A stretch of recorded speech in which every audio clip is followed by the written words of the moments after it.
Kung magpapatuloy ka pa sa ganyan, dito na magtatapos ang ating kasal. May problema ako sa katawan. Ito ba ang sinasabi mong pag-ibig? Taglay niyang lahat ng hinahangaan. Nagmula sa aristokrasya ng Britanya, ang ama ay isang high court judge, ang ina ay direktor ng Tate Gallery. Siya mismo ay isa sa pinakabatang propesor ng sining sa Oxford University. Gayunpaman, pagkatapos ng 5 taong pagsasama, ang natira ay ang malamig na katotohanan at walang awang mga salita ng kanyang asawa. Matapos mawala ang lahat, mag-isang lumipad si Rosalyn patungo sa Pilipinas noong panahon ng Spring Festival Lunar New Year noong 2019. Doon, nakilala niya ang lalaking nagpabago sa kanyang buhay, si Elias Eli de Guzman, isang manunulat na Pilipino na 5 taong mas bata sa kanya. Pagkatapos ng maikli ngunit nagniningas na pagkikita, bumalik si Rosalyn sa London. Ngunit 2 buwan pagkatapos, narinig niya ang balitang hindi kapanipaniwala. Milagro! Siya ay nagdalang tao. Ang babaeng idineklara na baog, ang babaeng nawalan ng lahat, ay nagkaroon ng anak. Ngayon, pakinggan natin ang kwento ni Rosalyn. Magandang araw sa inyo. Ako si Rosalyn. Ipinanganak ako sa London, England. Ang aking pamilya ay isang marangal na angkan na namana sa maraming henerasyon. Ang aking ama ay isang high court judge sa Korte Suprema ng United Kingdom at ang aking ina naman ay ang direktor ng Tate Gallery. Naninirahan kami sa isang Victorian terraced house sa Kensington, sa sentro ng London. Sa likod ng bahay, mayroong isang puno ng rosas na lampas 100 taon na at mula sa bintana ng aming sala, matatanaw ang tanawin ng Hyde Park. Lagi akong minamahal ng aking mga magulang, ngunit kasabay nito, mataas ang kanilang inaasahan sa akin. Rosalyn, kailangan mong maging karangalan ng ating pamilya. Laging gawin ang lahat ng iyong makakaya. Ito ang laging sinasabi ng aking ama. Ako ay nag-iisang anak. Noong bata ako, palagi akong nag-iisa. Abot-abala ang aking mga magulang. Naglalaro ako ng nag-iisa sa malaking bahay na iyon.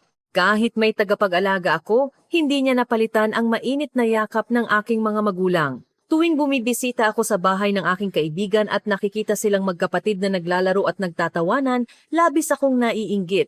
Mama, gusto ko rin ng kapatid na lalaki o babae, tanong ko isang araw.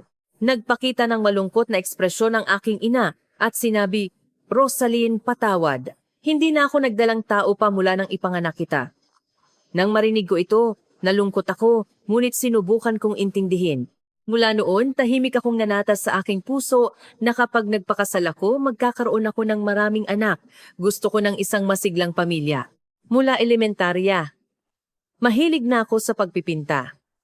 Para sa akin na maraming oras na nag-iisa, ang pagpipinta ang aking tanging kaibigan. Kapag nagkukulay ako ng krayola sa papel o naghahalo ng pintura, tila nawawala ang lahat ng kalungkutan sa mundo. Napansin ng aking mga magulang ang aking talento. Noong 8 taong gulang ako, inimbitahan ng aking ama ang isang kilalang pintor bilang guro sa bahay. Rosalyn ay may espesyal na talento. Kung bibigyan ng tamang edukasyon, magiging isang mahusay na artista sa hinaharap, sabi ng guro. Mula noon, tumatanggap ako ng pribadong leksiyon bawat linggo. Nag-aral ako ng watercolor, oil painting, sketching, lahat, ngunit hindi ko rin pinabayaan ang pag-aaral. Bukod sa inaasahan ng aking mga magulang, naghahanga din ako ng pagkilala. Laging nangunguna ang aking mga marka at nanalo ako sa bawat art contest sa paaralan. Rosalyn ay tunay na perpektong bata, magaling sa aralin at mahusay sa sining, sabi ng mga guro. Hinangaan ako ng aking mga kaibigan, ngunit sa totoo lang, palagi akong nag-iisa. Pag-uwi, mag-isa akong nakaupo sa tahimik na sala, nagbubuklat ng sketchbook. Hating gabi na umuuwi ang aking mga magulang. Madalas, kasama ko lang ang tagapag-alaga sa hapunan. Kung minsan, kapag kasama ko ang aking mga magulang, may namumuong tensyon at katahimikan. Pagdating ko sa high school, pumasok ako sa isang prestihiyosong pribadong paaralan. Doon, naging huwaran din ako. Ang aking guro sa sining ay humanga sa aking mga gawa. Rosalyn, tiyak na karapat-dapat ka sa Ruskin School of Art ng Oxford, ang pinakamahusay na institusyon ng edukasyon sa sining sa UK. Noong 2 taong gulang ako, nag-apply ako sa Ruskin School of Art ng Oxford University. Pagkatapos ng pagsusuri sa portfolio at panayam, natanggap ko ang sulat ng pagtanggap. Mas masaya pa ang aking mga magulang kaysa sa akin. Ang aming anak ay nakapasa sa Oxford. Napakalaking karangalan. May luha sa mata ng aking ama. Ang buhay sa Oxford ay isang bagong mundo para sa akin. Ang mga sinaunang gusali ng kolehiyo, ang mga aklatang may mahabang kasaysayan, at ang mga mahuhusay na mag-aral mula sa buong mundo. Nag-major ako sa fine art, partikular sa pagpipinta. Hindi madali ang mga kurso, mahigpit ang mga propesor, ang mga takdang aralin ay hindi natatapos. Paulit-ulit ang mga araw ng pagpipinta buong gabi sa studio at pagtulog ng kaunti sa dormitoryo. Ngunit hindi ako sumuko. Sa patuloy na pagsisikap, napanatili ko ang magandang marka. Noong 3 taon, nanalo ako ng Best Work Award sa exhibition ng paaralan. Nagtapos ako bilang summa cum laude first class, honors, pinuri ako ng aking propesor at inirekomenda na magpatuloy sa graduate school. Rosaline, may talento ka! Bakit hindi mo subukang mag-apply sa Royal Academy of Arts? Iyon ang nangungunang graduate school ng sining sa mundo. Nag-isip-isip ako at nag-apply sa Royal Academy of Arts. Ang kompetisyon ay matindi, ngunit kinilala ang aking portfolio at passion, matagumpay akong natanggap. Ang 2 taon sa Royal Academy of Arts ang pinakamatindi at pinakamalikhain na panahon ng aking buhay. Pinili ko ang painting bilang aking espesyalidad at nag-aral ako ng malalim tungkol sa abstract expressionism. Ang aking mga kaklase ay mga henyo mula sa buong mundo. Lumago ako ng husto sa kompetisyon at kolaborasyon sa kanila. Sa panahon ng aking master's degree, nagkaroon ako ng pagkakataon na mag-exhibit sa isang gallery sa London. Pinuri ng mga kritiko ang aking mga gawa. Ilang kolektor ang nagpahayag ng interes na bumili. Nagtapos ako ng may mataas na karangalan. Ang hinaharap ay tila maliwanag, ngunit hindi ako tumigil. Bukod sa pagiging isang artista, gusto kong dagdagan ang aking akademikong lalim kaya bumalik ako sa Oxford para mag-aral ng PhD. Ang PhD ay mas mahirap kaysa sa master's. Kailangang magsulat ng thesis habang gumagawa ng sining. Nagpatuloy ang mga araw ng pagtulog lamang ng 3 oras. Sa panahong iyon, nakilala ko si Benedict. Si Benedict ay isang PhD student sa art history sa Oxford. Matangkad, guwapo, matalino, at edukado.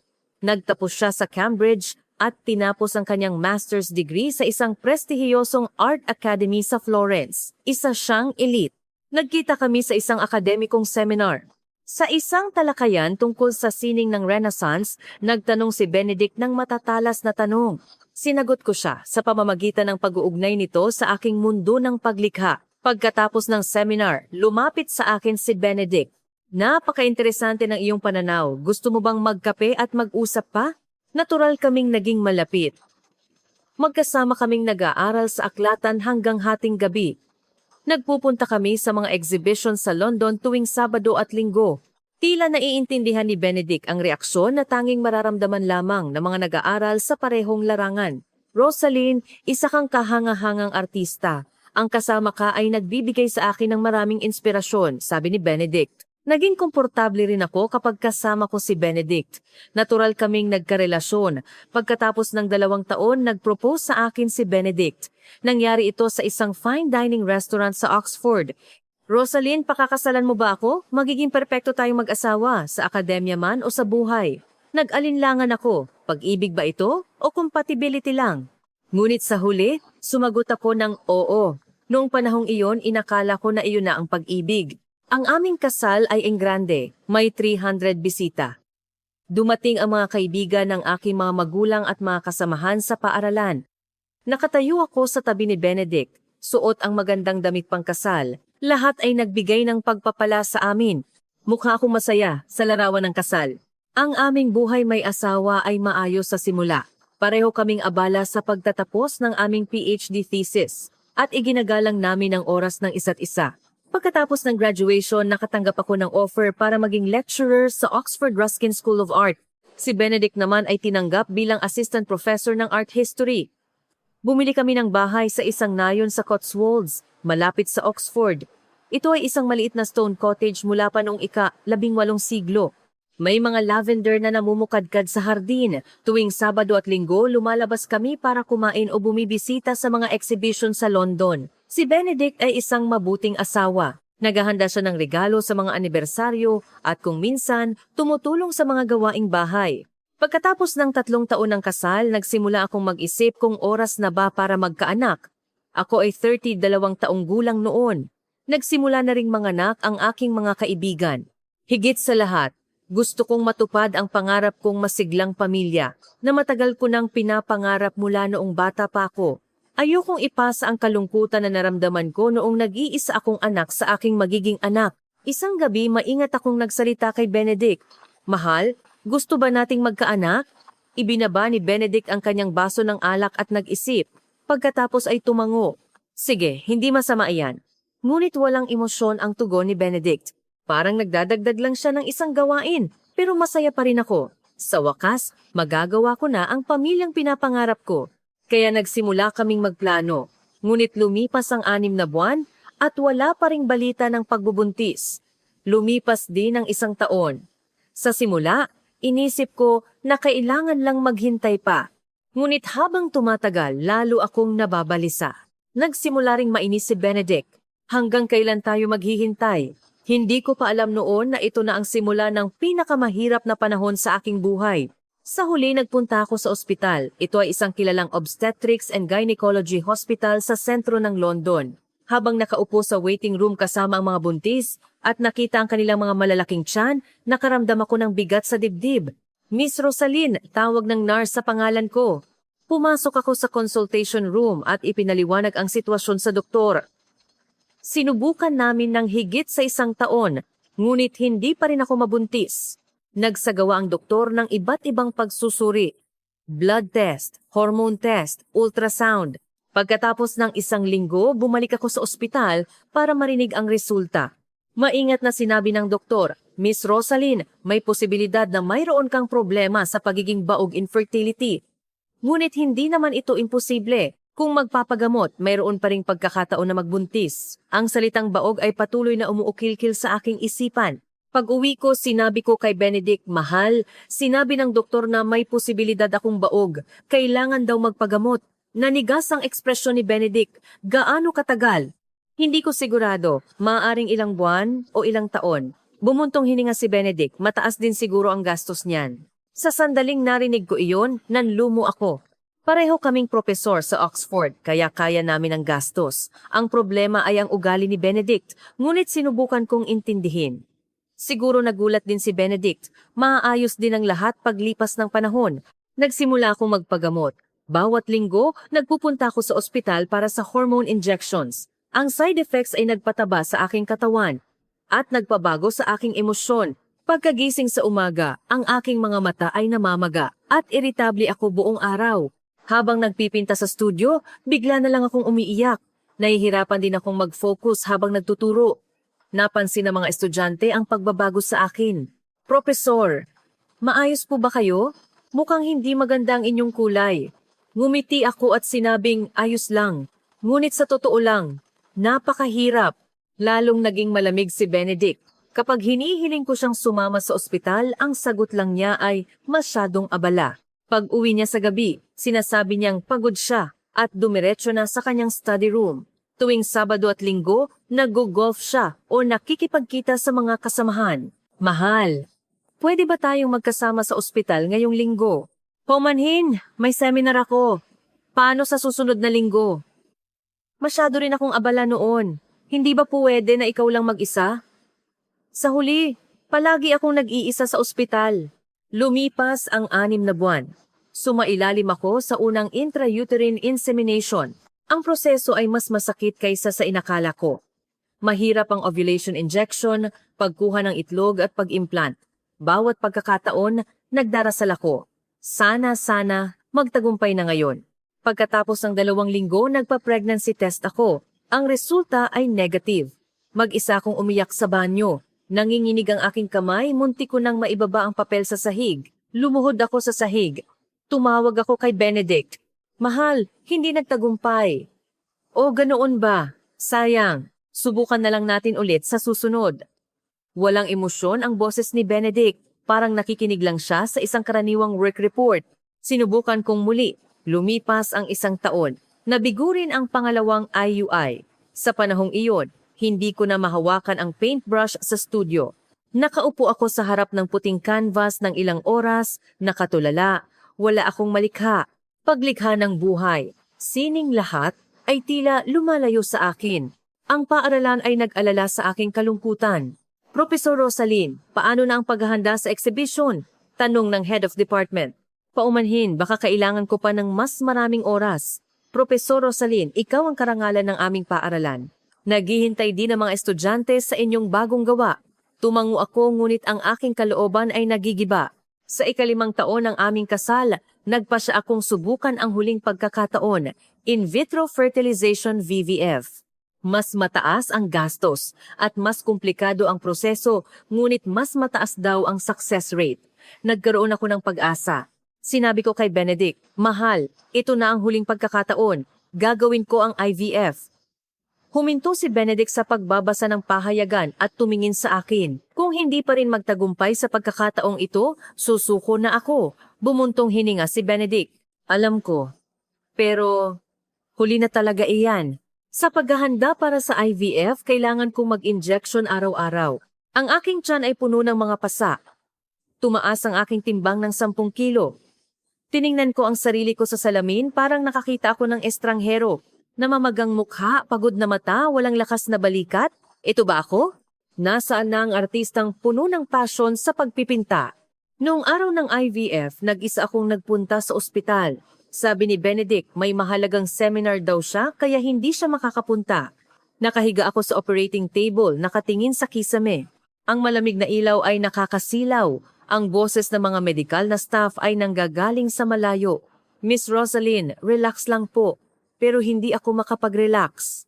Pagkatapos ng IVF, kailangang maghintay ng 2 linggo. Ang 2 linggong iyon ang pinakamahaba at pinakamahapdi sa aking buhay. Gabi-gabi, nananaginip ako. Nananaginip akong may hawak na sanggol. Nananaginip akong tumatakbo ang mga bata sa hardin. Ngunit paggising sa umaga, wala akong katabi. Dumating ang araw ng pagsusuri. Naghintay ako sa ospital. Ang 30 minuto ay parang 3 oras. Lumabas ang doktor at umiling. Paumanhin, Miss Rosalyn. Sa sandaling iyon, gumuho ang aking mundo. Pag-uwi ko, naupo ako sa sofa at umiyak. Hindi ko alam kung gaano katagal. Umiyak ako hanggang sa mamaga ang aking mata at pumiyok ang aking lalamunan. Bumalik si Benedict mula sa trabaho. Bigo na naman, malamig na tanong ni Benedict. Tumango ako. Inalis ni Benedict ang kanyang kurbata at sinabing, Rosalyn, itigil na natin ito. Kailangan pa ba nating gawin ito para lang magkaanak? In the first place, may problema ka talaga sa katawan, hindi ba? Anong sinabi mo? Hindi ako makapaniwala. Hindi ba't nagkasundo tayong magkaanak? Sa totoo lang, iritado niyang sabi, may problema ka talaga sa katawan, hindi ba? Hanggang kailan natin ipagpapatuloy ang mga paggamot na imposible namang magtagumpay? Sayang lang sa oras at pera. Ipinunto ako ni Benedict. Anong sinabi mo kanina? Tinalikuran ako ni Benedict. Sinasabi ko lang ang totoo. Pagod na ako. Pagod na rin ako sa mga paggamot na ito. Pagod na akong makita ang malungkot mong mukha araw-araw. Hindi ako nakatulog ng gabing iyon. Paulit-ulit sa isip ko ang mga salita ni Benedict. May problema ka sa katawan. Pagod na akong makita ka. Ang mga salitang iyon ay parang mga kutsilyong tumusok sa aking dibdib. Kinaumagahan, nagpasya ako. Dito na magtatapos ang kasal na ito. Ang 5 taon ay naging walang kabuluhan. Wala na kaming pag-ibig. O baka wala naman talaga sa simula. Kami ay compatible na mga kasosyo ngunit hindi nagmahal ng totoo. Sinabi ko kay Benedict, maghiwalay na tayo. Nagulat si Benedict ngunit mabilis itong kumalma at sumagot. Mabuti pa nga. Pareho na tayong pagod, hindi ba? Naging madali ang proseso ng diborsyo. Dahil pareho kaming nasa larangan ng batas, mabilis na naayos ang mga isyu. Makatarungan din ang paghahati ng ari-arian. Wala pang 30 minuto, pinirmahan ang mga dokumento. Nang hawak ko na ang divorce certificate, nakaramdam ako ng pagkawalang laman. Ang 5 taong kasal ay natapos ng parang bula. Umalis ako sa bahay, nag-empake ako ng mga damit at sketchbook lang. Bumalik ako sa London at umupa ng maliit na apartment malapit sa bahay ng aking mga magulang sa Kensington. Ngunit wala akong lakas ng loob na sabihin sa kanila. Nag-iisa ako sa bahay. Nag-leave ako sa paaralan at hindi ko sinasagot ang tawag ng mga kaibigan. Buong araw nakaupo ako sa sofa, nakatingin sa labas ng bintana. Lumipas ang taglagas. Dumating ang taglamig. Ang taglamig sa London ay malamig at nakakalungkot. Laging kulay abo ang kalangitan at madalas umulan. Isang araw noong Disyembre, nanonood ako ng video online. Nag-click ako sa isang video na nagpapakita ng isang wellness retreat sa Pilipinas na naghahanap ng kapayapaan ng isip. Lumabas sa video ang isang simpleng bahay kubo sa bundok at ang mga retreat participants ay naglalakad ng tahimik. Ang harding nababalutan ng sikat ng araw ay tila napakapayapa. Isang eksena ang nakakuha ng atensyon ko. Isang maliit na silid na may mainit na sahig na kahoy at malaking bintana. Mula sa bintana, makikita ang tanawin ng kalikasan. Ang boses ng narrator ay nagsabi, "Dito, mararamdaman ninyo ang kapayapaan kung saan natutunaw ang inyong isip at katawan." Paulit-ulit kong pinanood ang video na iyon. Kung pupunta ako roon, magiging payapa kaya ang puso ko kahit kaunti? Malapit na ang Spring Festival break. May 2 linggong bakasyon sa paaralan. Wala akong mapuntahan. Inimbitahan ako ng aking mga magulang sa Spring Festival party, ngunit tumanggi ako. Wala akong kumpiyansa na harapin ang engrandeng party at social conversation. Nang gabing iyon, nagpasya ako. Pupunta ako sa Pilipinas. Pupunta ako sa malayo. Aalis ako sa London. Aalis ako kay Benedict. Aalis ako sa nabigong kasal. At aalis ako sa sarili ko. Kinaumagahan, nag-book ako ng flight. Aalis ako pagkatapos ng 1 linggo. Nag-empake ako ng kaunting damit, toiletries at isang sketchbook. Hindi ako nagdala ng maraming bagay. Sa gabi bago ako umalis, tiningnan ko ang night view ng London sa labas ng bintana. Kumikinang ito. Sa lungsod na ito, nagkaroon ako ng lahat. Edukasyon, trabaho, kasal, reputasyon. Ngunit ang pinakahintay ko ay hindi ko nakuha. Higit sa lahat, nawala ko ang sarili ko. Kinaumagahan, nagtungo ako sa Heathrow Airport. Nag-check-in ako. Habang naglalakad patungo sa gate, hindi ako lumingon. Dumating ang oras ng boarding. Sumakay ako sa eroplano at umupo sa tabi ng bintana. Inikot ko ang seatbelt. Habang lumilipad ang eroplano, paliit ng paliit ang London. Ang aking nakaraan ay tila lumalayo rin. Pagkatapos ng mahabang 13 oras na biyahe, dumating ako sa Ninoy Aquino International Airport na sa Maynila. Hindi pamilyar na hangin, hindi pamilyar na wika, hindi pamilyar na tao. Ano kaya ang makikita ko rito? Paghilom, kapayapaan, o isa pang uri ng kawalan ng pag-asa? Hindi ko rin alam. Ngunit isang bagay ang sigurado.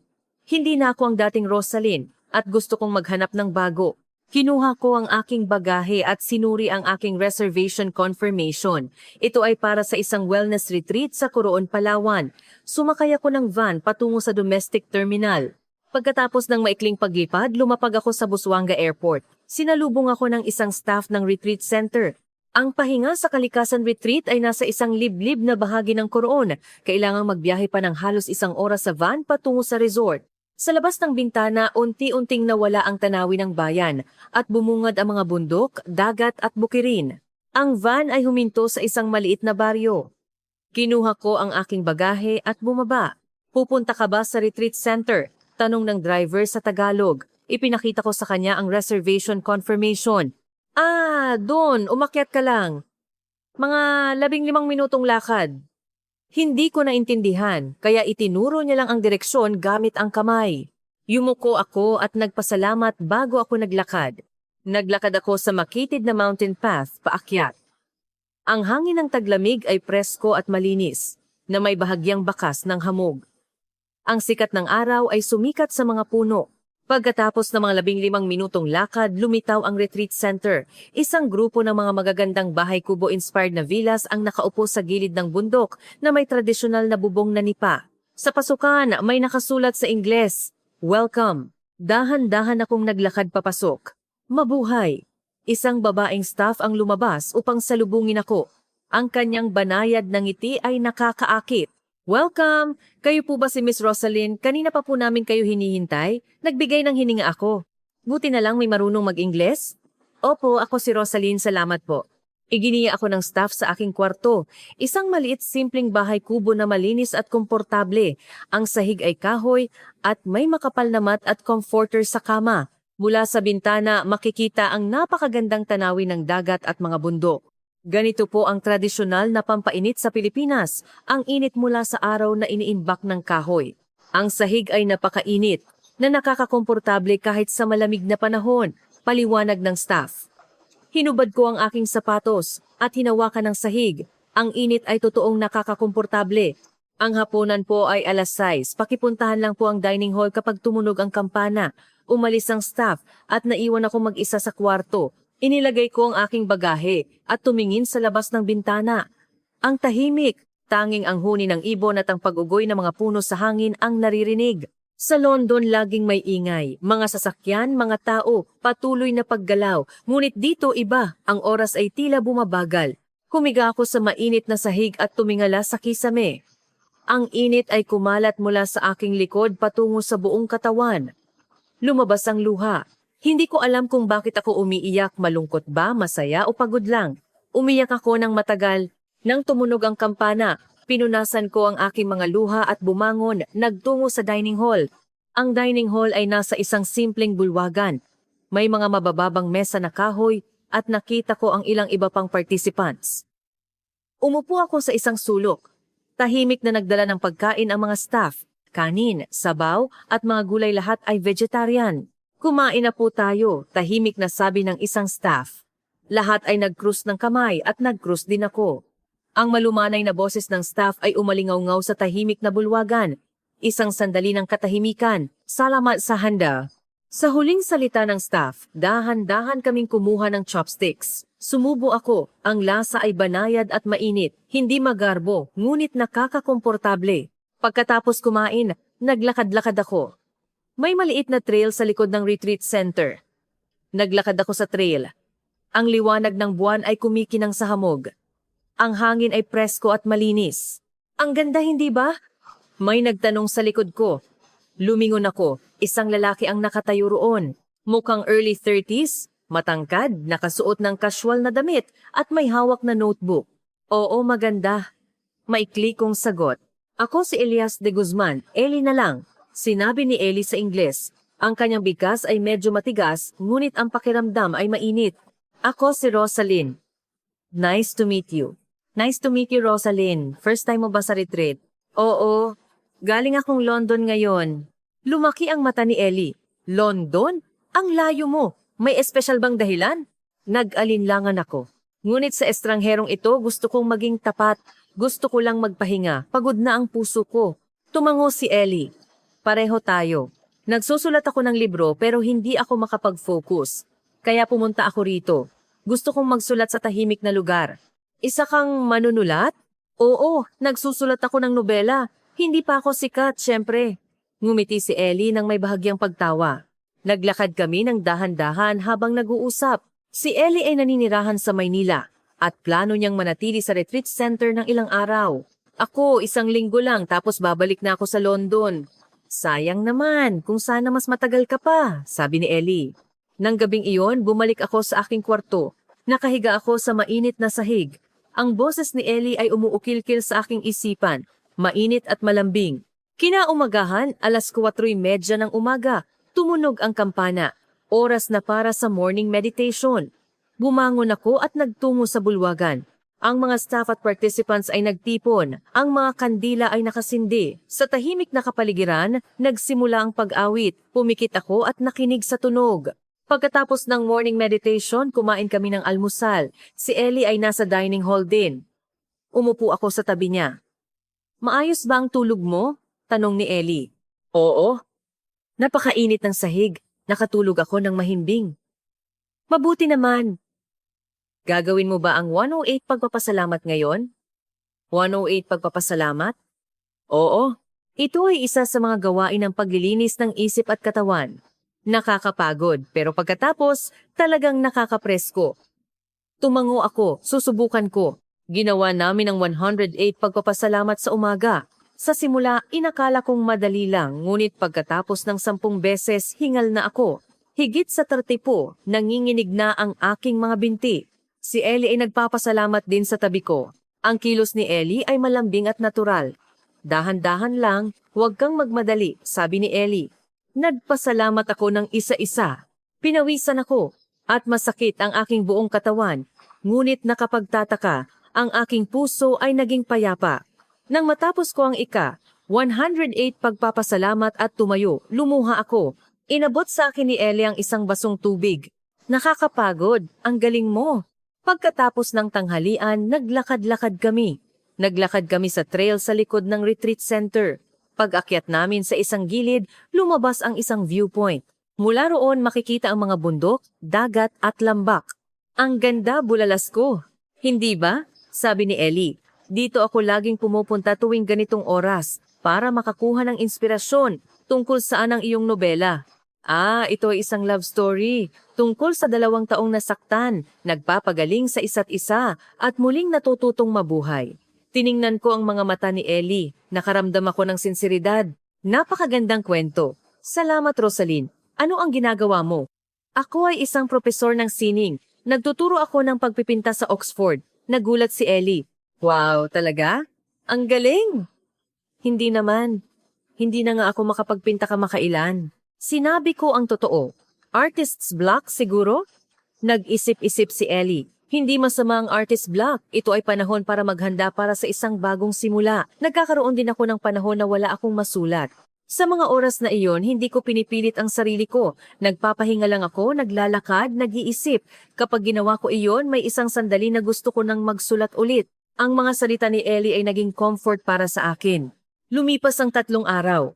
Magkasama kami ni Ellie araw-araw. Magkasama kami sa morning meditation, paglalakad, at pag-inom ng tsaa.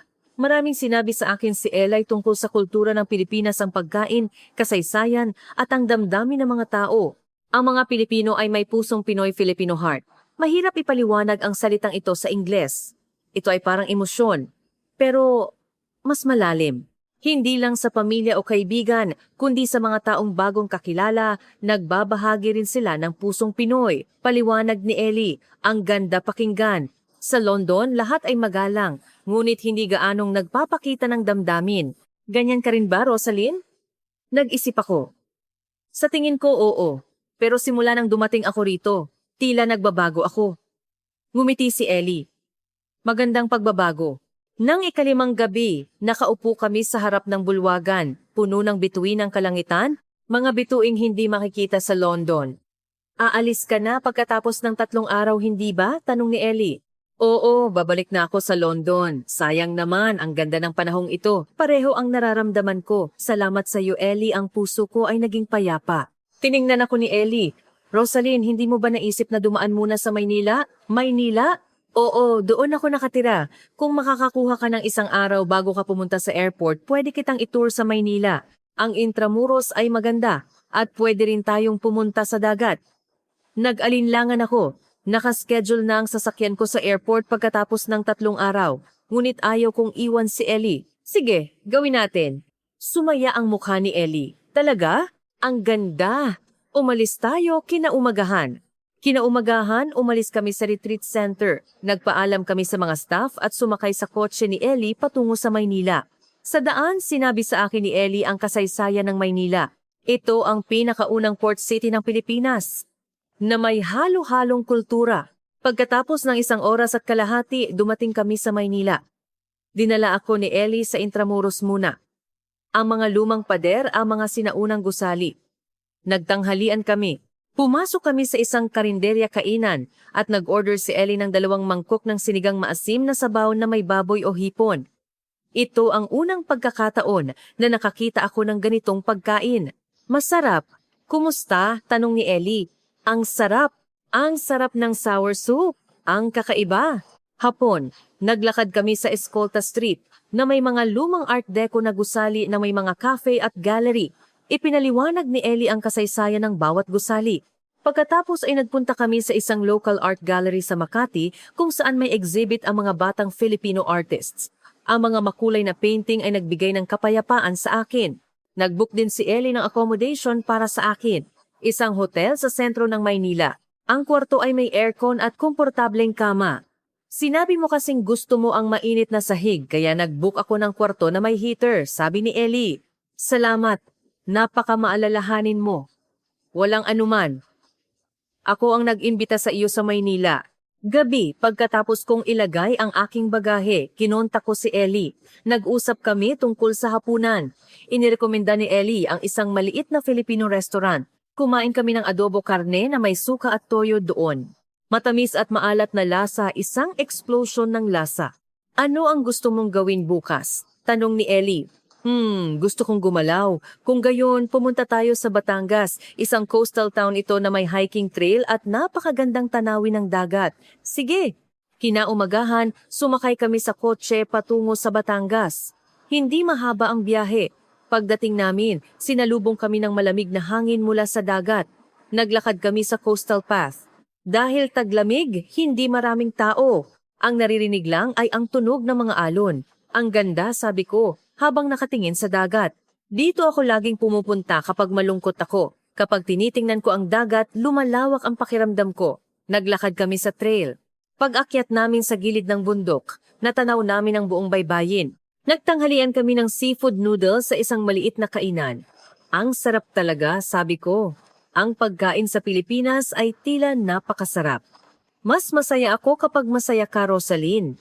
Now, andes gumazi, andes sampo sumanda. Hapon, nagpunta kami sa isang tahimik na beach. Nagsimulang lumubog ang araw. Ang kalangitan ay naging kulay orange. Umupo kami sa isang upuan, nanonood ng sunset. Rosaline, maingat na nagsalita si Ellie. Sa totoo lang, gusto kita. Mula nang magkita tayo, bumilis ang tibok ng puso ko. Patuloy si Ellie. Ikaw ay matapang, pero sa parehong oras, gusto kitang protektahan. Ang ganyang uri mo ang tumama sa puso ko. Masarap kang kasama. Gusto kitang makitang tumatawa. Ano ko masanggo na? Indigo's bido? This is Tiningnan ko ang mga mata ni Ellie. Nakita ko ang sinseridad. Ako rin, Ellie. Gusto rin kita. Maingat na hinawakan ni Ellie ang aking kamay. Hindi ko ito inalis. Ang katotohanan na babalik na ako sa London bukas ay tumama sa aking puso. Sa pag-iisip na hindi ko na siya makikita, muntik na akong umiyak. Tila iniisip din ni Ellie ang parehong bagay. Lalo siyang humigpit sa paghawak ng aking kamay. Rosaline, maaari ka bang sumama sa akin ngayong gabi? Tumango ako. Nagpunta kami sa bahay ni Ellie. Ito ay isang maliit na apartment, ngunit mainit at komportable. Puno ng libro. Sa maliit na mesa, may laptop at manuscript. Nang gabing iyon, ganap kaming nagbukas sa isa't isa. Pinahahalagahan ako ni Ellie. Ito ang unang pagkakataon na nakaramdam ako ng init sa loob ng 5 taon. Kung ipipikit ko ang aking mga mata at matutulog, tila matatapos ang sandaling ito. Kaya buong gabi, magkayakap lang kami. Hinaplos ni Ellie ang aking buhok at bumulong. Ang pinakamasayang tao ako sa mundo dahil kasama kita. Ako rin. Ngunit napakabilis dumating ng umaga. Sa huling umaga, inihatid ako ni Ellie sa airport. Halos hindi kami nag-usap sa daan. Napakaraming gustong sabihin, ngunit sa parehong oras, walang masabi. Dumating kami sa Naiya. Bumaba si Ellie at tinulungan akong kumuha ng bagahe. Habang nakatayo sa harap ng departure hall, mahigpit na hinawakan ni Ellie ang aking kamay. Rosaline, magkikita pa tayo, hindi ba? Oo naman, tatawagan kita araw-araw. Mamimiss kita, ako rin. Yumakap kami. Hinalikan ni Ellie ang aking noo. Pinigilan ko ang aking mga luha at naglakad patungo sa gate. Huli kong lumingon, kumakaway si Ellie. Kumaway din ako. Pagkatapos ng mahabang 13 oras na biyahe, dumating ako sa Heathrow Airport.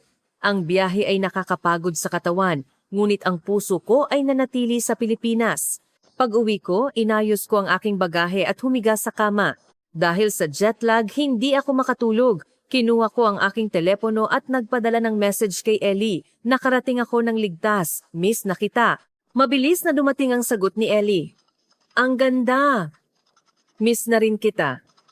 Magpahinga ka, Rosaline. Ngumiti ako habang tinitingnan ang message ni Ellie. Kinaumagahan, bumalik ako sa Oxford. Kahit hindi pa nagsisimula ang term, nagtambak na ang mga trabaho. Tinawag ako ng head of department.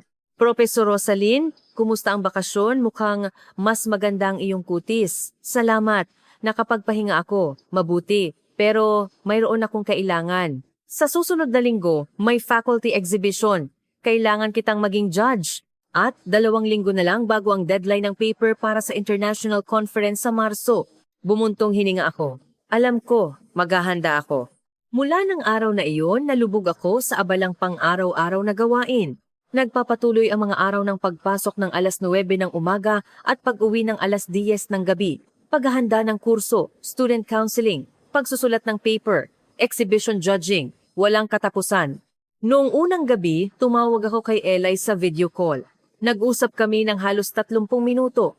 Tinitingnan namin ang mukha ng isa't isa at tumatawa.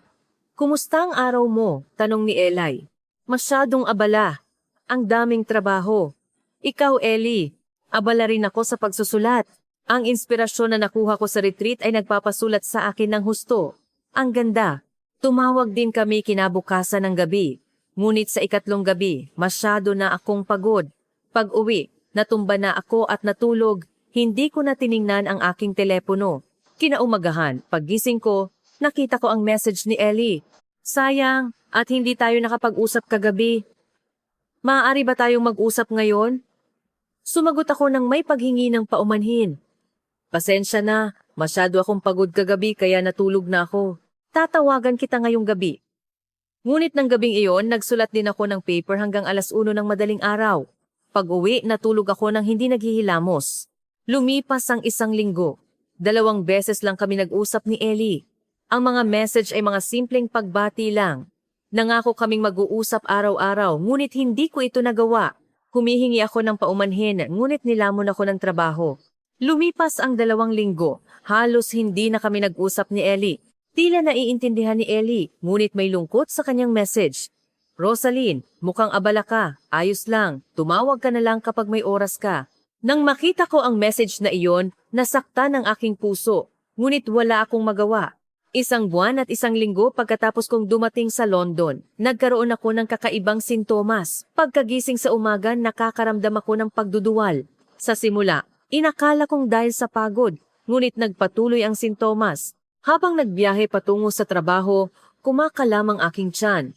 Pagdating sa paaralan, kailangan kong manatili ng matagal sa banyo. Kung iinom ako ng kape, muntik na akong sumuka dahil sa amoy. Kakaiba. May trangkaso ba ako? Ngunit wala akong lagnat o ubo. Pagkatapos ng 2 araw, nagtanghalian kami kasama ang isang colleague sa isang restaurant. Nag-order ako ng pasta na gusto ko, ngunit nang dumating ang pagkain, gusto kong sumuka dahil sa amoy. Rosaline, ayos ka lang ba? Ang putla ng mukha mo. Nag-alala ang colleague. Ayos lang, medyo pagod lang. Hindi ka ba masyadong nagpapakahirap kamakailan? Magpatingin ka sa doktor. Umiling ako. Magpapahinga ako pagkatapos ng deadline ng paper. Ngunit hindi gumaling ang sintomas. Araw-araw, nakakaramdam ako ng pagduduwal at halos wala akong makain. Lumipas ang 1 linggo pa.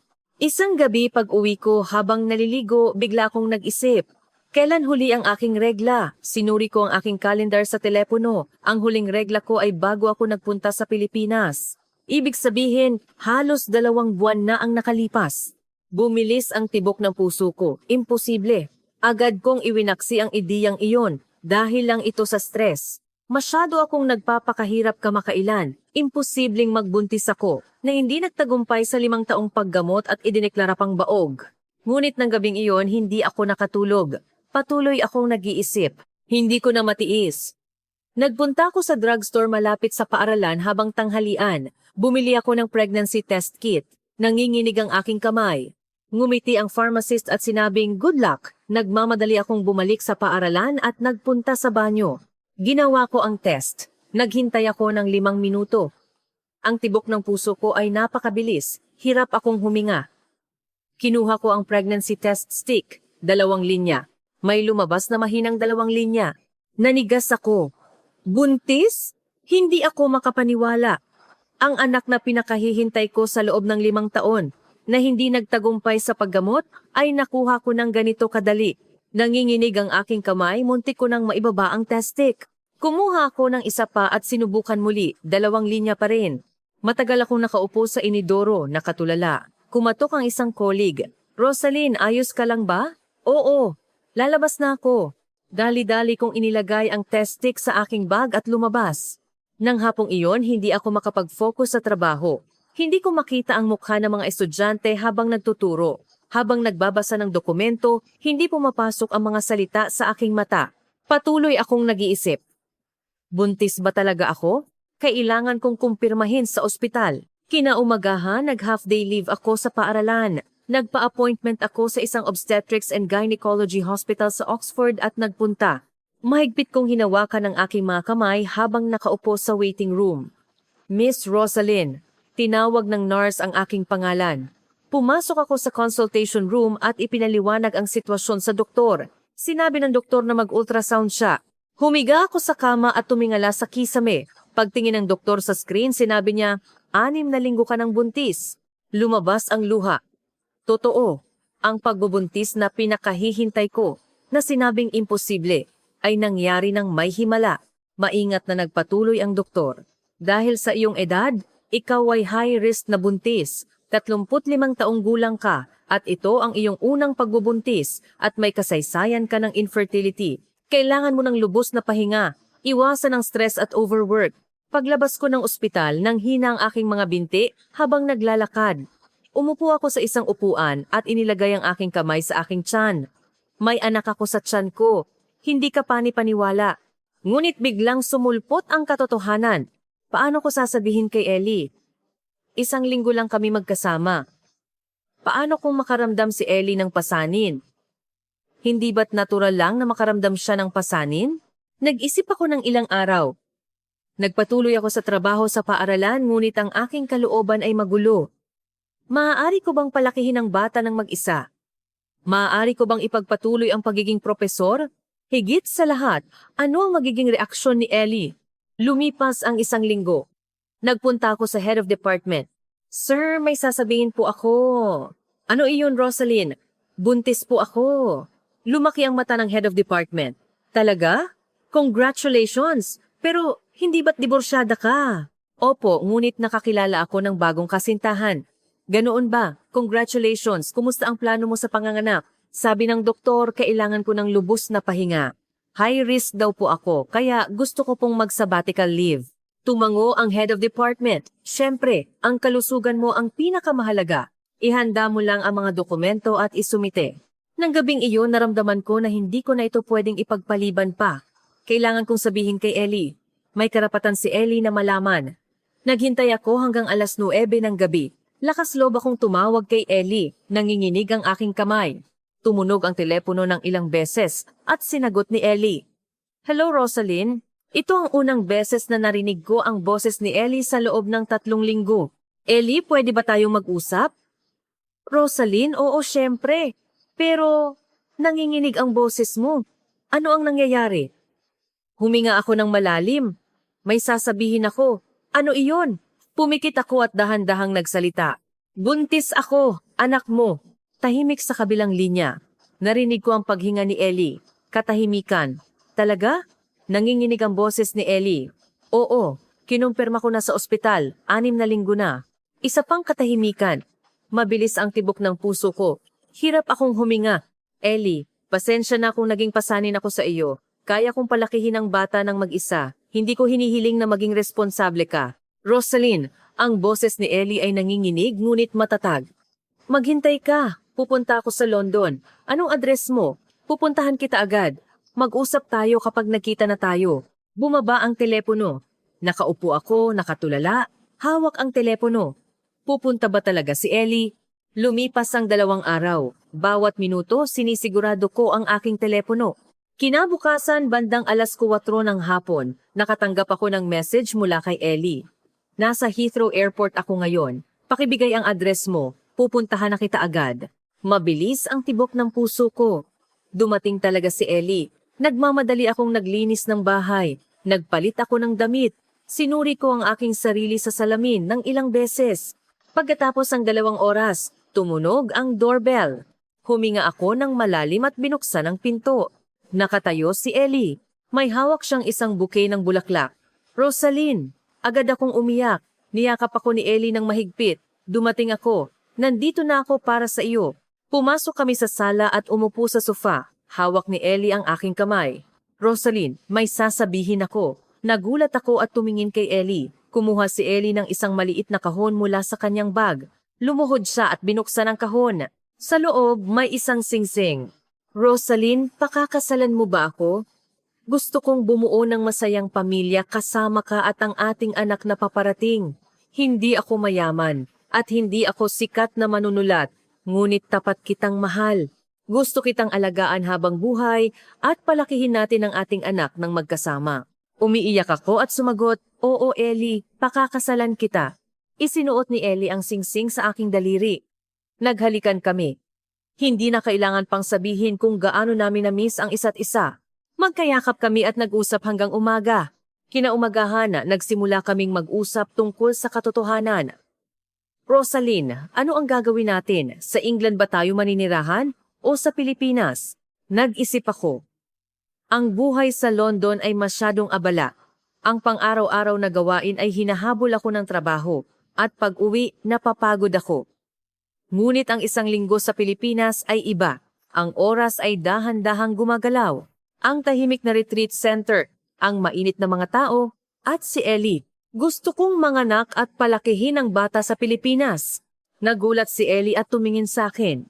Talaga? Oo. Sabi ng doktor, kailangan ko ng lubos na pahinga. High risk daw ako. At higit sa lahat, hinawakan ko ang kamay ni Ellie, naaalala ko ang mga payapang sandali sa Pilipinas. Gusto kong lumaki ang bata sa ganoong kapaligiran. Mahigpit na hinawakan ni Ellie ang aking kamay. Rosaline, ayos lang ba talaga? Aalis ka sa England? Ayos lang, hanggat kasama ko kayo ng anak ko. Hindi sama asidandada. Ngunit may isang bagay na kailangan kong gawin. Magpaalam sa aking mga magulang. Kinabukasan ng gabi, nagpunta kami sa bahay ng aking mga magulang kasama si Ellie. Habang nakatayo sa harap ng terraced house sa Kensington, mahigpit na hinawakan ni Ellie ang aking kamay. Kinakabahan ako. Tapat na sabi ni Ellie. Ako rin. Pero magiging maayos din. Pinindot ko ang doorbell. Binuksan ng aking ina ang pinto. Niyakap ako ng aking ina ng matagal. Rosaline, ang tagal nating hindi nagkita. Mukhang maganda ang iyong kutis. Salamat, Mama. Ibinaba ng aking ama ang kanyang libro at tiningnan si Ellie. Ito ba? Huminga ako ng malalim at sinabing, ang lalaking pakakasalan ko. Galing sa Pilipinas. Ang pangalan niya ay Elias de Guzman. Yumuko si Ellie ng malalim. Good evening, sir. Ako po si Elias de Guzman, isang karangalan na makilala kayo. Nagsalubong ang kilay ng aking ama. Kasal? Ano ang bigla ang sinasabi mo? Nagpakita rin ng pagtataka ang aking ina. Rosaline, ilang oras pa lang ang nakalipas mula nang magdiborsyo ka kay Benedict. Lakas loob kong sinabi, Mama, pakinggan niyo ako. Buntis ako. Katahimikan. Naupo ang aking ina sa upuan. Nanigas ang ekspresyon ng aking ama. Ano ang sinabi mo? Ang boses ng aking ama ay mababa at mabigat. Buntis ako, anak ni Ellie. 6 na linggo na. Tinakpan ng aking ina ang kanyang bibig. Rosaline. Tiningnan ng aking ama si Ellie nang may malamig na tingin. Ano ang trabaho mo? Maingat na sumagot si Ellie. Ako ay isang manunulat. Nagsusulat ako ng nobela. Gaano kalaki ang kita mo? Hindi pa ako masyadong matagumpay, ngunit nagsisikap ako. Kaya kong panagutan si Rosaline at ang bata. Ngumisi ang aking ama. Ang aming anak ay propesor sa Oxford at anak ng isang marangal na pamilya. Hindi siya pwedeng makasama sa isang manunulat na walang pangalan. Papa, sumigaw ako. Mahal ako ni Ellie ng tapat. Mas mahal niya ako kaysa kay Benedict. Mahal ko rin si Ellie. At ang bata na ito ang pinakahihintay ko sa loob ng 5 taon. Rosaline, isipin mo ang reputasyon ng ating pamilya. Anong sasabihin ng mga tao? Isang propesor sa Oxford na agad nagbuntis pagkatapos ng diborsyo? Tinitigan ko ang aking ama. Papa, ayoko nang mabuhay para sa reputasyon at karangalan. Ang resulta ng ganyang pamumuhay ay ang 5 taon ng malungkot na kasal. Ngayon, gusto kong mamuhay ng ayon sa gusto ko. Tumayo ang aking ama. Kung iyan ang gusto mo, sige. Ngunit huwag mong asahan ang suporta mula sa aming pamilya. Naglakad ang aking ama patungo sa study room. Umiiyak ang aking ina at sinabing, Rosaline, gagawin mo ba talaga ito? Oo, Mama. Pupunta kami ni Ellie sa Pilipinas. Doon kami manganganak at magpapalaki ng anak. Bumuntong hininga ang aking ina. Kung iyan ang gusto mo, wala na akong magagawa. Yumuko si Ellie sa aking ina. Mama, aalagaan ko si Rosaline habang buhay. Kahit hindi ako mayaman, pasasayahin ko siya. Tiningnan ng aking ina si Ellie, pagkatapos ay dahan-dahang tumango. Umalis kami sa bahay ng aking mga magulang. Umiyak ako. Ang mga malamig na salita ng aking ama ay sumakit sa aking puso. Niyakap ako ni Ellie. Ayos lang, Rosaline. Magkasama tayo. Lumipas ang 1 buwan. Nagsumite ako ng sabbatical leave application sa Oxford. Inayos ko ang apartment. Nag-empake ako ng mga damit, libro at ilang sketchbook lang. Isang araw bago ako umalis, mag-isang nagpunta ang aking ina sa aking apartment. Rosaline, may hawak na bag ang aking ina. Mama, ano ito? Mga damit ng sanggol, kumot at dolls.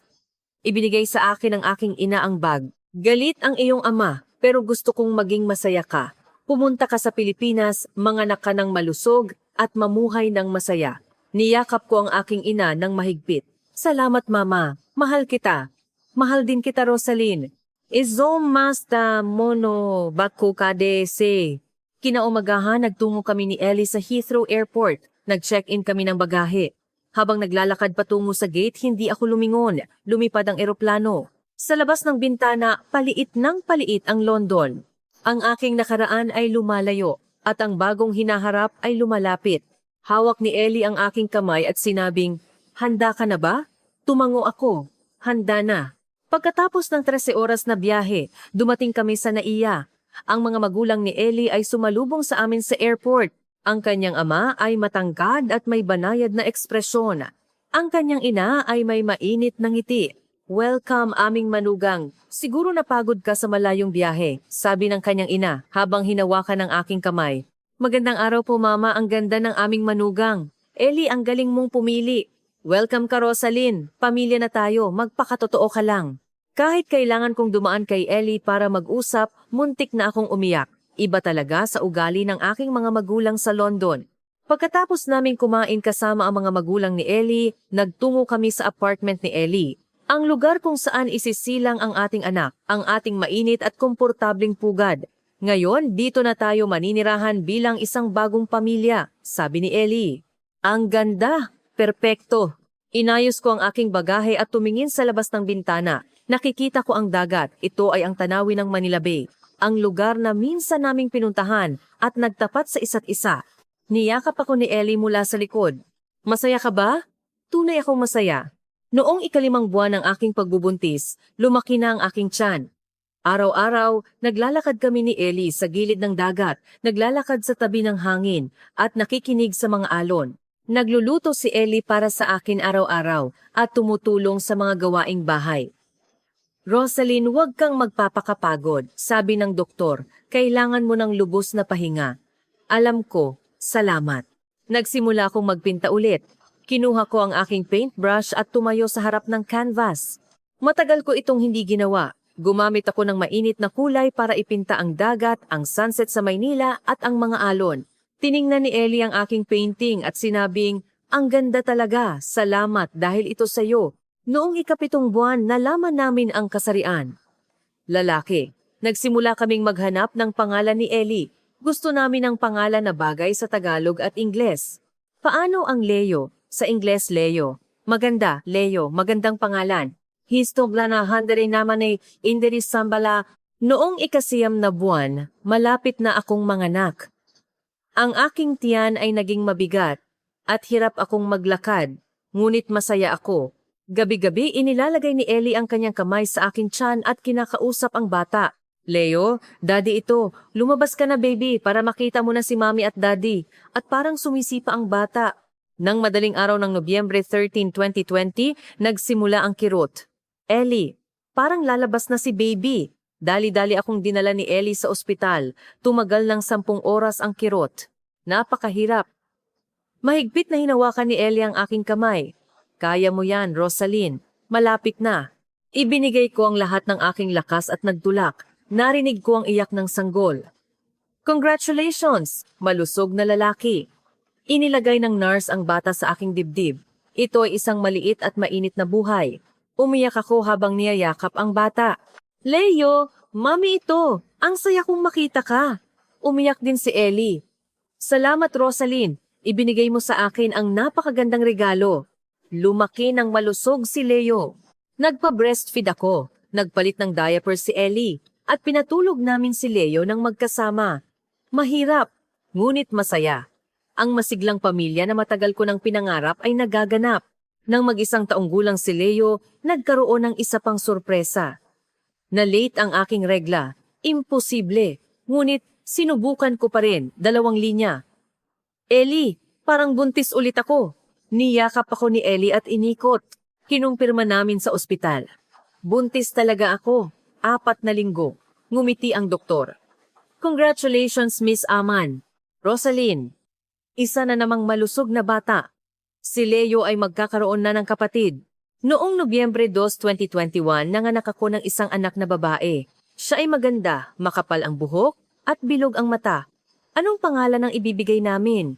Paano ang Emma? Ena. Maganda, Ena. Welcome, baby Ena. Ang magkapatid ay may 1 taon lang na pagitan. Ang aking pangarap nung bata pa ako ay natupad. Lumipas ang 5 taon. Si Leo ay 7 taong gulang na, at si Ena ay 6 na taong gulang. Nagbukas ako ng maliit na art studio sa Maynila. Nagtuturo ako sa mga bata at nag-exhibit din ako ng aking mga gawa. Si Ellie ay naging isang matagumpay na manunulat. Ang kanyang pangalawang nobela ay naging bestseller. Mayroon na siyang matatag na kita. Bumili kami ng malaking bahay malapit sa Manila Bay na may hardin. Isang gabi, pinapanood ko ang mga bata na naglalaro sa hardin. Hinahabol ni Leo si Ena at tumatawa. Kuya, mauhuli kita! Tumatawa ang 2 bata. Umupo si Ellie sa tabi ko at sinabing, masaya ka ba? Tumango ako. Hindi na ako pwedeng maging mas masaya pa rito. Ako rin. Tiningnan ko sina Leo at Ena. Noong 2019, nang ideklara akong baog sa malamig na ospital sa London, hindi ko naisip na mangyayari ito. Nang magdiborsyo ako at nawalan ng lahat, wala akong pag-asa. Ngunit ang maikling biyahe sa Pilipinas ay ganap na nagpabago sa aking buhay. Nakilala ko si Ellie. Nagkaroon ng himala na pagbubuntis. Naging ina ako ng 2 anak. Higit sa lahat, natanto ko kung ano ang tunay na kaligayahan. Reputasyon, edukasyon, pera, katayuan, hindi ako mapasaya ng mga iyon. Ang tunay na kaligayahan ay nasa mainit na pag-ibig, sa simpleng pang-araw-araw na buhay, at sa oras na ginugol kasama ang pamilya. Gabi-gabi pinapatulog namin ang mga bata. Sina Leo at Ena ay magkasamang natutulog sa maliit na silid. Mama, mahal kita, sabi ni Leo nang inaantok. Mahal din kita, Leo. Mahal din kita, Ena. Hinalikan ko ang noo ng 2 bata at pinatay ang ilaw. Nagpunta ako sa sala at naupo sa sofa kasama si Ellie. Ang liwanag ng buwan ay sumikat mula sa bintana. Ang tunog ng mga alon ay naririnig. Rosaline, namimiss mo ba ang London? Tanong ni Ellie. Umiling ako. Sumandal ako kay Ellie. Iniisip ko ang kapalaran na nagsimula sa retreat 7 taon na ang nakalipas. Binuo nito ang napakagandang pamilyang ito. Ang kawalan ng pag-asa ng pagiging baog ay naging himala. Ang nasaktang puso ay gumaling ng pag-ibig. Ngayon, bawat umaga, ginigising ako ng tawa ng mga bata ng mainit na kape na ginawa ni Ellie. Naglalakad kami sa tabi ng dagat kasama ang mga bata. Nagpipinta ako sa studio sa hapon. Kumakain kami kasama ang pamilya sa gabi. Isang simple ngunit perpektong araw. Tumawag ang aking ina kahapon. Rosaline, kumusta ka? Ayos po, Mama. Masaya po talaga ako. Ang ganda! Ang tatay mo ay naging mas banayad na kamakailan. Kailan kami pwedeng bumisita sa Pilipinas? Siyempre, Mama. Gusto rin ni na Leo at Ena na makita kayo. Salamat, Rosaline. Ipinagmamalaki kita. Pagkatapos kong ibaba ang telepono, ngumiti ako. Ang lahat ay bumabalik sa ayos.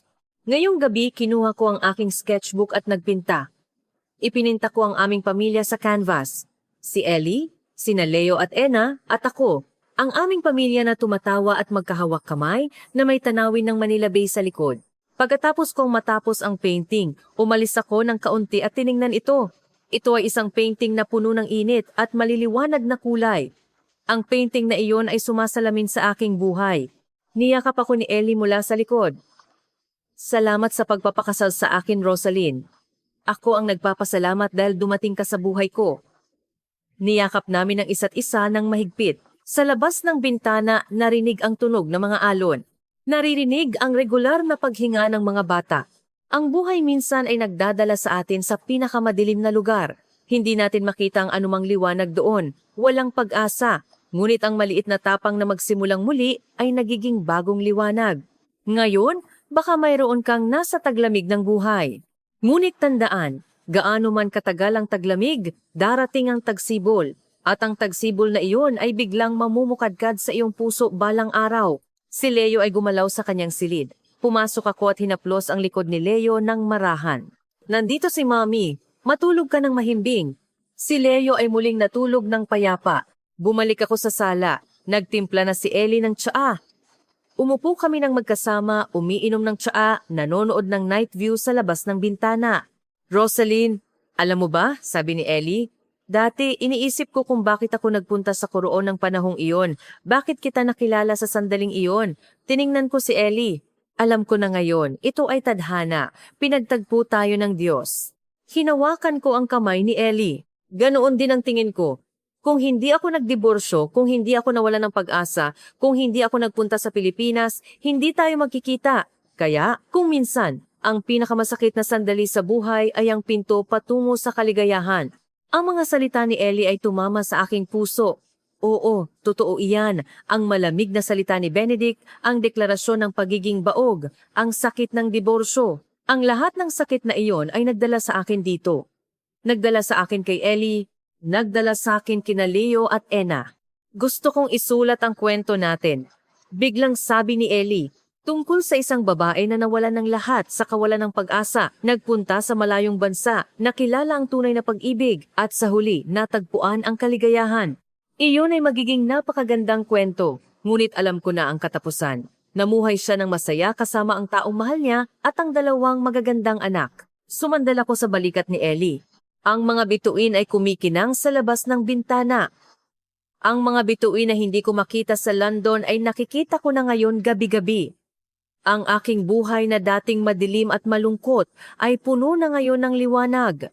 Ellie, mahal, masaya talaga ako. Ako rin, Rosaline, ako rin. Umupo lang kami roon, nakikinig sa tunog ng alon. Nararamdaman ang init ng isa't isa. Wala nang kailangan pa. Ang sandaling ito, ang bahay na ito, ang pamilyang ito ang matagal ko nang hinahanap sa aking buhay. At ito ang natagpuan ko sa wakas. Kinaumagahan, ginising kami ng boses ni Leo at Ena. Mama, Daddy, gising na. Tumalon ang dalawang bata sa kama. Sabado ngayon, pupunta tayo sa dagat, hindi ba? Masayang tanong ni Leo. Oo, pupunta tayo sa dagat, tumatawang sagot ni Ellie. Naghahanda kami ng almusal. Gumawa si Ellie ng pancake. Naghanda ako ng prutas at juice. Ang mga bata ay masayang kumain sa mesa. Mama, pwede ba tayong gumawa ng sandcastle ngayon? Tanong ni Ena. Siyempre. Andesad miya di fan na masanma na agikos 2 plus. Pagkatapos ng almusal, naghanda kami para pumunta sa dagat. Nag-empake ako ng mga tuwalya, sunscreen at sand toys. Naghanda si Ellie ng pack lunch at inumin. Tara na! Naglakad kami patungo sa dagat. 10 minutong lakad lang mula sa bahay namin. Pagdating namin sa dagat, agad na tumakbo ang mga bata. Leo, dahan-dahan. Huwag kang tumakbo ng mabilis, sigaw ko sa likod.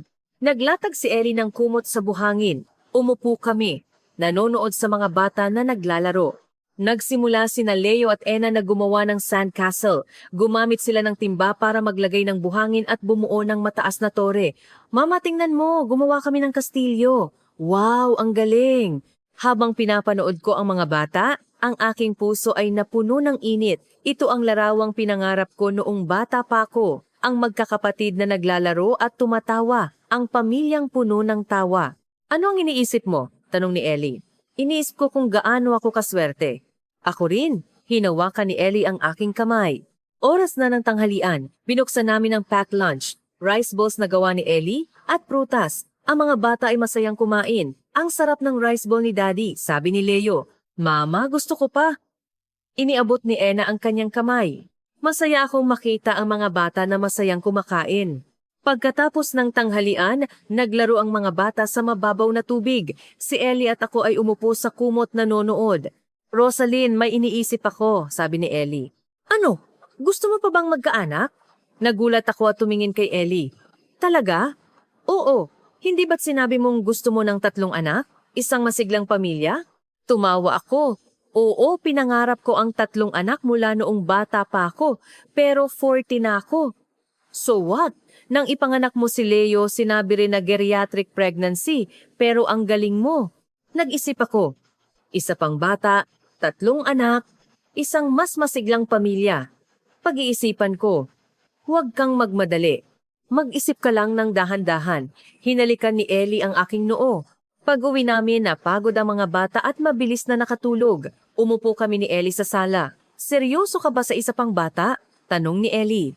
Oo, iniisip ko. Kung makaramdam ka ng pasanin, ayos lang na hindi na. Masaya na tayo ngayon. Alam ko, pero sa totoo lang, gusto ko rin ng pangatlong anak. Kung gayon, subukan natin. Nagtinginan kami at ngumiti. Pagkatapos ng ilang buwan, buntis ulit ako. Ang pangatlong pagbubuntis, himala pa rin ito. Sabi ng doktor, malusog ang bata. Congratulations, Miss Rosalyn. Napakaswerte mo. Tumatawang sabi ng doktor. Sinabi ko kina Leo at Ena. Magkakaroon na kayo ng kapatid na lalaki o babae. Talaga? Ang ganda. Tumalon si Leo. Gusto ko ng kapatid na babae, sabi ni Ena.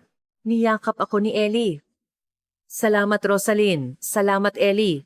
Habang buntis ako, nagpatuloy ako sa pagtatrabaho sa studio, ngunit mas relaxed kaysa dati. Ang mga estudyante ay maingat sa akin nang malaman nilang buntis ako.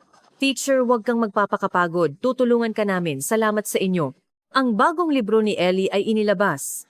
Ang pamamagat ay Spring After Winter. Ito ay isang nobela tungkol sa aming kuwento. Naging bestseller ito. Si Ellie ay naging isang kilalang manunulat. Dahil ito sa iyo, Rosalyn, ikaw ang aking muse. Dahil din sa iyo kaya nakapagpinta ulit ako.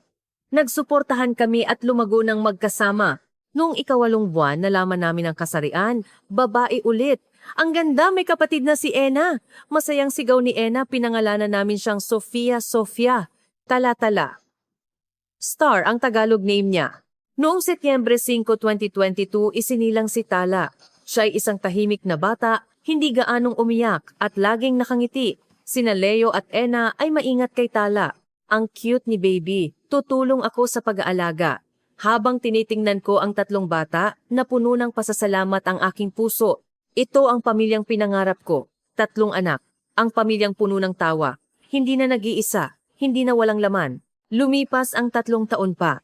Si Leo ay 10 taong gulang na, si Ena ay 9 na taong gulang, at si Tala ay 3 taong gulang. Lumipat kami sa mas malaking bahay. Isang bahay sa bundok ng Batangas na may malaking hardin. Lumaki rin ang aking studio. Mayroon na akong 5 assistant teachers at higit sa 50 estudyante. Ang aking mga gawa ay regular na naka-exhibit sa mga gallery sa Maynila. Si Ellie ay naging isang best-selling author na nakapagsulat ng 5 libro. Ang bawat isa ay matagumpay. Ang aming buhay ay abala, ngunit punong-puno. Isang hapon, nagpipinta ko sa hardin. Ang 3 bata ay naglalaro sa tabi ko. Si Leo ay nagbabasa, si Ena ay nagpipinta, at si Tala ay naglalaro ng dolls. Lumabas si Ellie mula sa bahay. Ano ang pinipinta mo? Ang pamilya natin. Ipinakita ko kay Ellie ang canvas. Sa canvas, nakangiti kaming 5, magkahawak kamay sa hardin. Ang ganda, ito ang aking kaligayahan. Niyakap ako ni Ellie. Napakaswerte talaga natin, hindi ba? Oo. Nang gabing iyon, pagkatapos ng hapunan, nakaupo kaming lahat sa sala. Naglalaro ang mga bata ng board game. Si Ellie at ako ay nanonood sa tabi. Mama, magkasama tayo habang buhay, hindi ba? Biglang tanong ni Tala. Oo, baby. Magkasama tayo habang buhay. Mahal ko kayong lahat. Binuksan ni Tala ang kanyang mga braso. Nagyakapan kaming lahat. Sa sandaling iyon, nakaramdam ako ng ganap na kaligayahan. Walang kulang, walang pagsisisi. Puno lang ng pag-ibig at pasasalamat. Gabi, pagkatapos kong patulugin ang mga bata, umupo kami ni Ellie sa balcony, nanonood ng night view ng Batangas. Rosalyn, alam mo ba, nagpapasalamat ako sa Diyos araw-araw dahil nakilala kita. Ako rin. Sumandal ako sa balikat ni Ellie. Kung hindi ako nagpunta sa retreat center 8 taon na ang nakalipas, kung hindi kita nakilala, nasaan ako ngayon? Siguro nasa London pa rin, nag-iisa at malungkot. Pero dumating ako sa Pilipinas, nakilala kita. Nagkaroon ako ng 3 anak. Ito ay tadhana. Oo, ito ay tadhana. Hinawakan ko ang kamay ni Ellie. Kung minsan, ang pinakamasakit na sandali sa buhay ay ang pinto patungo sa kaligayahan. Ang mga salita ni Ellie ay tumama sa aking puso. Oo. Ang mga malamig na salita ni Benedict, ang deklarasyon ng pagiging baog, ang sakit ng diborsyo, ang lahat ng sakit na iyon ay nagdala sa akin dito. Nagdala sa akin kay Ellie. Nagdala sa akin kina Leo, Ena at Tala. Gusto kong magbigay ng isang salita sa sarili ko na nawawala ng pag-asa 8 taon na ang nakalipas. Biglang sabi ko, Ano ang sasabihin mo? Huwag kang sumuko. Darating ang tagsibol. Hinawakan ni Ellie ang aking kamay. Ang galing mo, Rosaline. Napakatapang mo. Salamat sa pagsama mo sa akin hanggang dito. Ako ang nagpapasalamat dahil pinili mo ako. Naghalikan kami? Ang regular na paghinga ay narinig sa loob ng bintana. Ito ang aking kaligayahan. Hindi na kailangan ng reputasyon. Hindi na kailangan ng kayamanan. Hindi na kailangan ng katayuan. Kailangan lang ng pag-ibig. Kailangan lang ng pamilya. Kailangan lang ng simple ngunit perpektong pang-araw-araw na buhay. Ang mga bagay na inakala kong imposible ay natupad na ngayon. Ang mga bagay na inakala kong nawala ay natagpuan na ngayon. At ang natagpuan ko ay mas marami at mas maganda kaysa sa nawala. Tumayo ako at naglakad patungo sa bintana, tiningnan ng mga bata na natutulog. Leo, Ena, Tala, 3 himala, 3 regalo mula sa Diyos. Lumapit si Ellie sa likod ko at niyakap ako. Mahal kita, Rosaline. Mahal din kita, Ellie. Ang liwanag ng buwan ay sumikat sa silid, ang tunog ng alon ay nagpatuloy sa labas. Ang paglalakbay sa buhay ay mahaba pa, ngunit hanggat magkasama kami, hanggat may pamilya kami, kaya naming lampasan ang anumang hirap dahil pinatunayan namin, kahit sa pinakamadilim na taglamig, hanggat may pag-asa at tapang, darating ang tagsibol. At ang tagsibol na iyon ay magiging mas maganda at mas mainit kaysa kailanman. Pumikit ako at huminga ng malalim. Naramdaman ko ang pagiging perpekto ng sandaling ito. Naramdaman ko ang kaligayahang ito na hindi masabi. Pagkatapos ay ngumiti ako dahil alam ko ang pinakamagandang araw ay nasa harapan pa. Kasama ang mga taong mahal na mahal ko. Magpakailanman. Dito nagtatapos ang kwento ni Rosaline. Mula London patungong Pilipinas. Mula kawalan ng pag-asa patungong pag-asa. Mula kalungkutan patungong kaganapan. Ito ay isang kwento tungkol sa tapang na magsimulang muli, tungkol sa kapangyarihan ng tunay na pag-ibig, at tungkol sa kwento ng hindi pagsuko. Sana ang bawat isa na nasa taglamig ng buhay ay makita ang sarili niyang tagsibol.